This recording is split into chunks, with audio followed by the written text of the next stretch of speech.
ខ្ញុំនឹងប្រែខ្លួនខ្លាចជាអ្នកលក់ស្ករទាញចំនួន1ថ្ងៃចាបងចាក់ចេញគ្រូ3ទាំងអស់ស្ករទាញដៃ2អញ្ចឹងយើងនឹងឲ្យគាត់បរៀនកាច់ស្ករទាញហ្នឹងហើយបងប្អូននិយាយទៅមុនពេលដែលយើងចេញរកស៊ីគឺយើងត្រូវតែសិក្សាពីអ្នកជំនាញជាមុនសិនហើយចាំមើលថាតើថ្ងៃនេះគឺខ្ញុំលក់បានប្រមាណលានរៀលអត់ខ្លាចខ្ញុំលួចម៉ូតូណាអត់ទេមើលអត់ទេហើយយ៉ាងអ្នកទាំងអស់គ្នាចេញលក់ស្ករទាញថ្ងៃដំបូងតែបន្ទាប់ពីនោះមកខ្ញុំក៏បានចេញដំណើរទៅស្វែងរកមួយដុំឥឡូវតែគេចង់ទិញលើកដៃឡូហើយអ្វីបានជាអូនសម្រេចចិត្តមកទិញស្ករទាញខាងបងដែរបងមិនថោកពេកបងមិនថោកពេកបងថោកអត់ទេបងលក់ថោកអត់ទេអត់លក់អញ្ចឹងមិនចំណេញតោះតែបន្ទាប់ពីនោះមកគឺថាខ្ញុំខិតខំប្រឹងប្រែងទាញស្ករមែនទែន100អូខេអរគុណអស់200រៀលអរគុណច្រើនឥឡូវបងបិទតូបឯអូនលក់ដាច់ពេកអរគុណសម្រាប់ការគ្រប់គ្រងបាយបាទបងប្អូនឥឡូវយើងនឹងសល់តែប្រពន្ធនេះទៀតទេតែបន្ទាប់ពីនោះមកគឺថាយើងក៏បានចេញដំណើរទៅទីតាំងបន្ទាប់ជប់យកស្ករទាញម្នាក់មួយសិនមកឲ្យទៅផ្ទះឥឡូវបាយយកប្រវៃណាបងចាប់ហើយអរគុណច្រើនចាប់ហើយបងឥឡូវមុខរបរច្រើនបងអើយធ្វើម៉េចឥឡូវដោយសារសេដ្ឋកិច្ចទៅត្រូវខំបាយបងហើយនៅពេលដែលខ្ញុំកំពុងតែទាញស្ករនេះខ្ញុំក៏បានជួបម៉ួយមួយទៀតអូនឯងចេះចាក់អ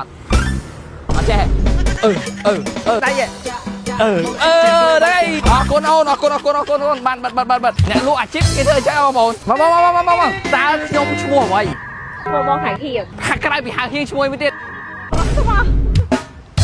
100រៀលអរគុណច្រើនបងអូនឯងគិតថាបងពាក់ស្អាតបានអញ្ចឹងលក់ស្ករទាញអែម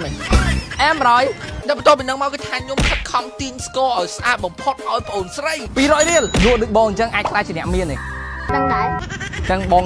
នឹងខ្លាចជាអ្នកមានហើយតែតែមើលទៅមានឧបនិស្ស័យខ្ញុំក៏បានយកទូរស័ព្ទថ្មីរបស់ខ្ញុំថតរូបមកប៉ុស្តិ៍ផងដែរហើយបន្ទាប់ពីហ្នឹងយើងក៏បានទៅមកកន្លែងទៀតមួយសុំជម្រាបសួរ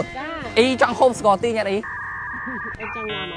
ញ៉ាំខ្ញុំលក់ក្នុងតម្លៃពិសេសជូន100ទិញតើចង់បានប្រវែងប៉ុន្មានដែរប៉ុណ្ណាក៏បានអូខេនៅក្រោមមកខ្ញុំក៏បានធ្វើស្ករទាញជាមួយនឹងក្តីស្រឡាញ់ជូនអ៊ីអត់មានលុយក្រាម100ទេអត់ទេឲ្យខ្ញុំវិញមកអើយអរគុណនិយាយរកស៊ីអាជីវកម្មរបស់ខ្ញុំល្អអត់អរគុណអរគុណអូនឯងប៉ាវឈ្នះបានស្ករទាញហ្វ្រីមែនបងហ្វ្រីណែអូនយកហ្វ្រីតើអូនឯង100ចុះសិនចាំមកពេលដែលខ្ញុំរាប់លុយថាតើមួយថ្ងៃពេញហ្នឹងគឺខ្ញុំលក់បានប្រមាណលានរៀលគឺខ្ញុំចង់ប្រាប់អ្នកទាំងអស់គ្នាពីទូរស័ព្ទដែលខ្ញុំបានប្រើប្រាស់នេះសិនដែលទូរស័ព្ទមួយគ្រឿងនេះផងដែរគឺជា Tecno Spark Slim អូនកាន់ទូរស័ព្ទដើរអត់ស្រាលអត់ណែតែទូរស័ព្ទមួយគ្រឿងនេះផងដែរគឺមានកម្រាស់ត្រឹមតែ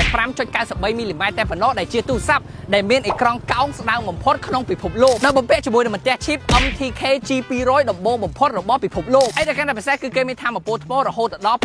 5160 មីលីអាំពែម៉ោងហើយមាន fast charge រហូតដល់ 45 វ៉ាត់ភ្លើងខាងក្រោយនេះស្អាតអត់ស្អាតអញ្ចឹងភ្លើងរបស់គេហ្នឹងវាប្រៀបបានទៅនឹងតុក្កតាបែបបណ្ណាគតអញ្ចឹងយើងមើលមកស្អាតខ្ជូតគួរឲ្យស្រឡាញ់ហ្មងហើយគេក៏មានជាមួយនឹងវិញ្ញាបនបត្រការពារធ្លាក់និងធន់កម្រិតយោធាផងដែរម្យ៉ាងវិញទៀតគេក៏មានជាមួយនឹងមុខងារ free link call និងសារ SMS ដោយឥតគិតថ្លៃចម្ងាយរហូតដល់2គីឡូម៉ែត្រហើយគេក៏មានជាមួយនឹងប្រព័ន្ធការពារជំរាបទឹកនិងធូលី IP64 សំខាន់មានកញ្ចក់ Corning Gorilla ឯដែលកាន់តែពិសេសថ្មរបស់គេនឹងគឺប្រើបានយូររហូតដល់5ឆ្នាំដែលមានការបញ្ជាក់ពី TUV និងវិញ្ញាបនបត្រពី Qualcomm Tecno Spark Slim នេះផងដែរគឺមាន2ពណ៌គឺពណ៌សនិងពណ៌ខ្មៅដែលមានតម្លៃត្រឹមតែ$249តែប៉ុណ្ណោះអូនឯងគិតថាបងលក់បានប៉ុន្មានអត់ដល់ហង1 2 3 4 1200តែដៃមួយអូនដៃ2